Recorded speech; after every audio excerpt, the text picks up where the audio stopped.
So here you can see that I'm in a Google Meet with a few people. And let's look at starting a breakout room. So if I go to these tools, the activities with the shapes there, click on it in the upper right hand corner. I have a few options. This top one is breakout rooms. Let me go ahead and click on that. And then I can go ahead and see who's in the call, and I can set up breakout rooms. So I hit the pencil, and it asks me right here how many rooms I want to set up. So I can either type a number in, or I could use this up and down arrows to increase or decrease the number of rooms. If I hit shuffle, that will automatically assign people into the number of rooms. So there's not many people here, so let's just do 2 rooms or 3 rooms. I hit shuffle, and then I can see who's assigned to which rooms. I can also turn on the timer so that I know that breakout rooms are going to end after a certain amount of time. If I hit shuffle again, that will change who is going into which rooms. If I don't like the names of these, I can go ahead and change them. I don't have to call it breakout 1, I can call it ABC. Whatever you want to call them, you would have to go to each room and rename them. Since I don't have a lot of people here, I'm going to close it down to 2 though. I'll make it only 2 rooms.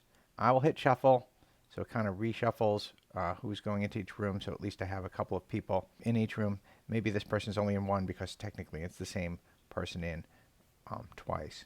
But I think you have the idea of how it works. And when I'm ready, if everything is all set up, if I don't like the way these are, maybe I want this person to be in here, I can just drag them down here. Now they're here, so I can manually drag and drop. If I want to type people in, I can just type here. Maybe I put a test student in here. So if I start typing the name of someone while they're in the meet, I can just go ahead and put them in a different room. And when it's all set up and I'm ready, I can go ahead and hit open rooms. And that gives the students on their end the chance to join. So on their screen it says, join a breakout room. You've been invited to whichever room we assign them to, and then they can go ahead and join in their room. All right, but we do have to set it up. We do have to tell Google either randomly with the shuffle button, or we have to manually type or drag people. So here, as the teacher though, as the moderator, and there can only be one of these, so even if there's other teachers in the meet, they're not going to see the ability to join rooms randomly. I can, as the moderator, I'm the person who started the meet, I'm the moderator, the main person here. I could join in either of these breakout rooms.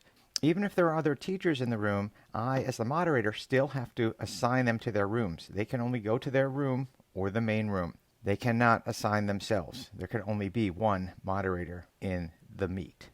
You can, while the breakout rooms are going on, reassign people by clicking on the edit button and then dragging and dropping or typing. So if I hit save, that makes the changes take effect. When I'm done with rooms, I can hit the close room button.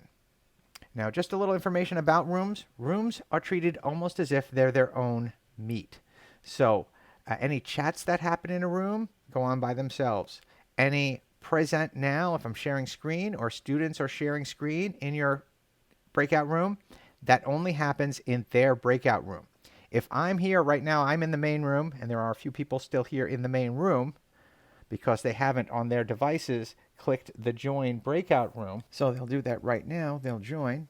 Right, so now we have people in the breakout room. If I'm sharing anything in my main room here, this is treated as if it's a separate meet as well. So anything I put here in the chat, the people who are in their breakout rooms do not see. Anytime I hit present now and share my screen, anyone in their breakout room does not see that either. They have their own screen presentation and their own chat in their breakout room. If I want to check in and see how people are doing, so right now I'm in the main room. I could just, as the teacher, just come over to join. Now I'm joining in on this breakout room. I can join the discussion over here, see what's going on. Maybe talk to this group and see how they're doing. Because now here I am in here and the people that were in this one. Right, I have our discussion, check in, remind them we're going to be coming back to the main group in 5 minutes, whatever it is, hit leave. And I'm going to come back to the main room. And I could do the same thing again, so I check back in on the main room. And here I could go ahead and join in on the other breakout rooms and check on them, or just remain in the main room. When I'm done, if I had used a timer, how much time there was set for the timer. That'll let the breakout rooms last that long. Or I could immediately hit close rooms.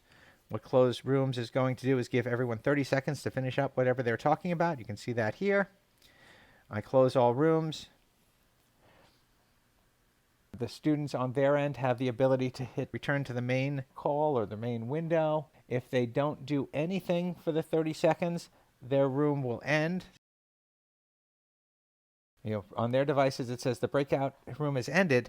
They're not actually back in this main call, though. So the room is ended.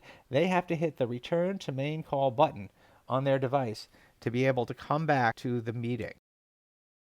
So that person is just returned back to the meeting. If I do want to reopen the breakout rooms after we've had a main group discussion, I can just come over and click and reopen the rooms with the same groups as before. We'll go ahead and end rooms. Hopefully that helps, and we'll talk to you again soon.